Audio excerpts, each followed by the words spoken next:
Why are we still battling staggeringly high rates of gender-based violence after 30 years of 16 days of activism? Hi, I'm Simon de Penal and I'm an attorney.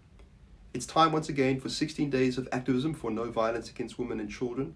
This campaign was launched in 1991 by the Center for Women's Global Leadership as a worldwide call to eliminate gender-based violence. It runs from the 25th of November to the 10th of December. Now take a minute to let that sink in. 1991 was over 30 years ago, yet the international theme this year is ending femicide. After 30 years, we are still dealing with the grossest violation of human rights, the taking of life, specifically women's lives, by intimate partners. Globally, 27% of women and girls aged 15 and older have experienced physical or sexual intimate partner violence. In South Africa, this figure is at least 1/3 or may be as high as 50%. Furthermore, South Africa is one of the top 5 countries for femicide, so the theme of ending femicide strikes close to home. But we are no nearer to moving the dial on the problem than we were 30 years ago. Yes, we have more data and more awareness of this issue, but awareness does not equal behavior change. As we approach yet another 16 days of activism, I feel a certain despair. It would be unfair to say that we ignore the problem for the other 349 days of the year. There are many initiatives by larger corporates such as SPA, NGOs, and by government. New legislation has been introduced to deal with domestic violence and support survivors. Domestic Violence Amendment Bill expands existing definitions of domestic violence to include spiritual abuse, elder abuse, coercive and controlling behavior, and exposing children to certain behaviors. The bill also makes it easier for survivors of violence to secure protection orders and access services. Now, this is good news.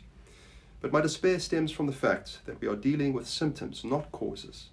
Supporting survivors of domestic violence is essential, but unless we address the drivers of violent behavior, the causes rather than the symptoms, we will be dealing with its effects for generations to come. In my view, despite piecemeal initiatives to encourage respectful relations and gender equality among young people, we lack a systemic approach to addressing deeply entrenched patriarchal gender relations. There is a lack of genuine will to effect social change. Many ingrained behaviors were either unconscious or defended as our culture. Unconscious behaviors need to be brought to the surface and challenged, and this is the task of each and every one of us.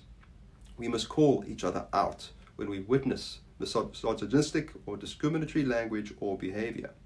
When it comes to our culture, this is a cop-out.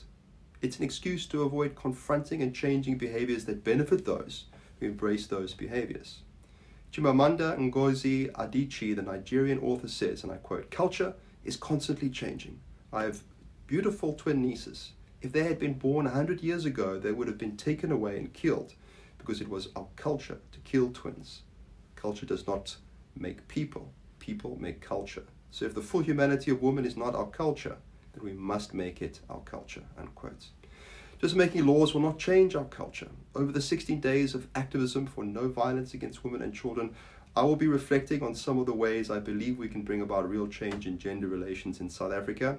You may not agree with me, but I hope I will encourage you to think differently. Together, we can do something about those terrible statistics.